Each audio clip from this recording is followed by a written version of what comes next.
Yuri, Vinkiri. Standing with my eyes shaded against the brightness of the rising sun, I could hear the sacred gladiatorial oath I'd spoken beneath the light of the huntress moon, whispering like a strange, secret song in my ears.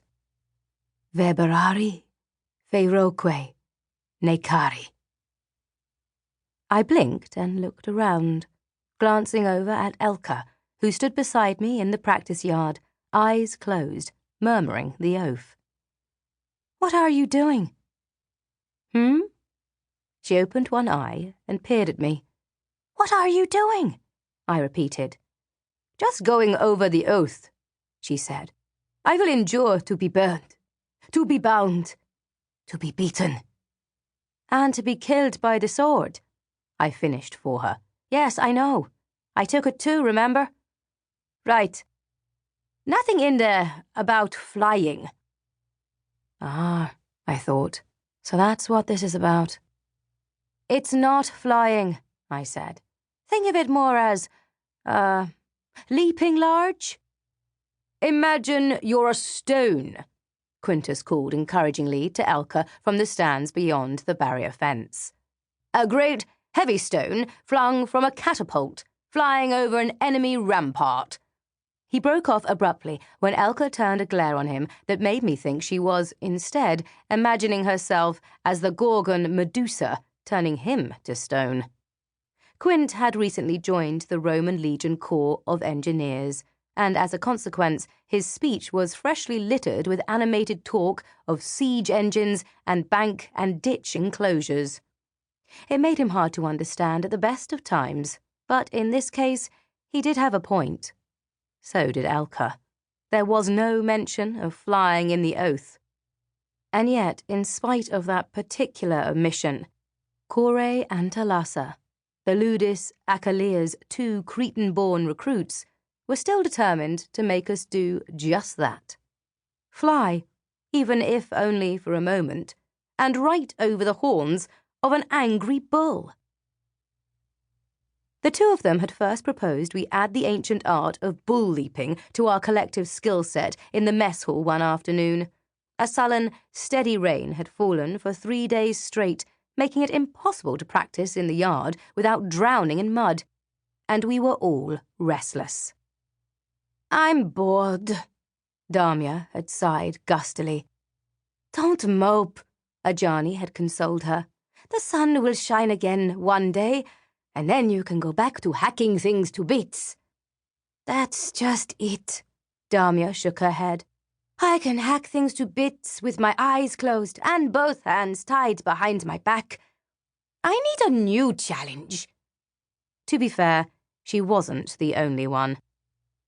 It had been several months since we'd won back the Ludus from our rival academy, the Ludus Amazona, and driven their master, and my own personal nightmare, Pontius Aquila, into disgrace. The popularity of our fighters in subsequent matches had, unsurprisingly, risen dramatically from an already high point. The mob had gone wild for us, but that was months ago, and now, well, the mob was the mob. Fickle was perhaps the politest word I could conjure. Now, when any of us stepped into the arena, there was a noticeable lull. If we weren't leading a rebellion through the streets, it seemed the plebes weren't quite as interested. Neither were we. Our routines had become polished, precise, predictable. We needed something to spice up the act, as it were. Hence, Kore's suggestion of death-defying acrobatic leaps. Through the air, over bulls, flying. "Sounds like a bad idea to me," Damia had said at the time, shaking her head. "If the gods had meant for us to fly, they would have given us wings.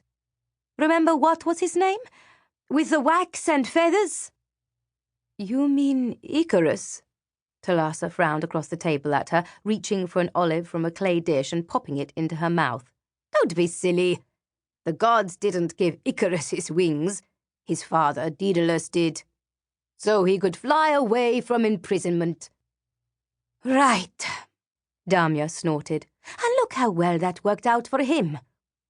It didn't work out well at all, Thalassa explained patiently, either ignoring or having missed the sarcasm.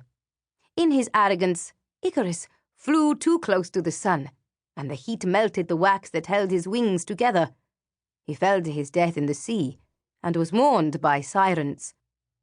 It's a warning for men who think of themselves as gods. They all fall, eventually. Yes, Kore said, elbowing her sharply. But we're not doing that. No falling. We just need to find a willing bull and build a springboard that will fling one of us up into the air, high enough to avoid its horns. Discussion grew animated at that point. I grinned and sat back, watching my Ludus sisters argue and lob bread rolls at each other, and realized at some point that Kore and Thalassa had actually convinced them all that introducing Cretan bull leaping into our Ludus routines was the way to go. A real guaranteed crowd pleaser.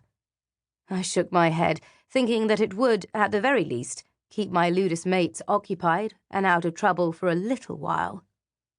Then I realized that someone had volunteered me to make the first attempt.